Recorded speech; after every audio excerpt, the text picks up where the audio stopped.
Today's daily devotional from Pastor Greg Laurie. Like it or not.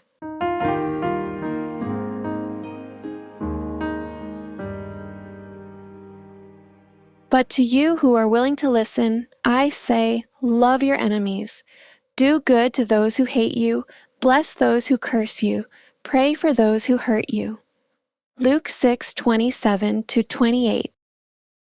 One of the most difficult things about revival is that it requires us to reach out to people we would prefer to ignore. My mother was married and divorced 7 times. After I became a Christian and a pastor, the Lord spoke to my heart and told me to go back to my mother's husbands and share the gospel with them. It didn't always go well. One of the men, Eddie, who lived in Hawaii, had been especially cruel to my mom. He once knocked my mother unconscious with a statue. When I saw her lying on the floor bleeding profusely, I thought she was dead. Needless to say, I had a very hard heart toward this man even after I was an adult. But when I was in Hawaii preaching, I felt directed by the Lord to go meet with him. It was obvious that he wasn't doing well. He lived in a tiny apartment and he was in great pain. I told him what Christ had done for me, how he had changed me, and I invited him to come and hear me speak. He said no.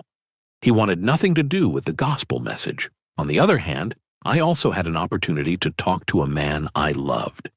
His name was Oscar Laurie. He had adopted me and treated me as a father should treat a son, but my mom left him. Years later, I sought him out too. I visited him and his wife Barbara in New Jersey. Over a delicious Italian dinner in their home, Barbara said, "Greg, tell me how you became a Christian and then a minister." As I shared my story, Oscar just stared at me. He was a retired attorney, and I felt as though I was standing before a judge giving my testimony.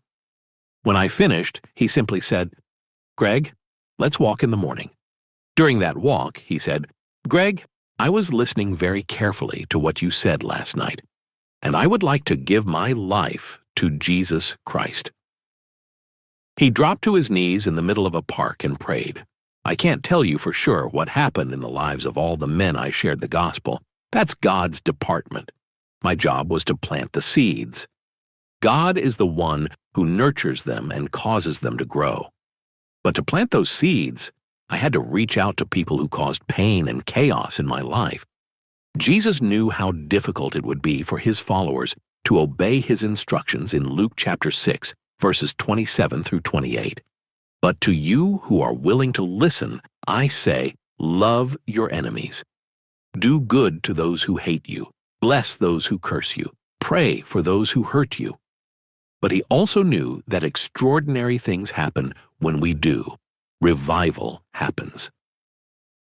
As you go about your day, I encourage you to think about this question. How can you share the gospel with someone you would rather avoid?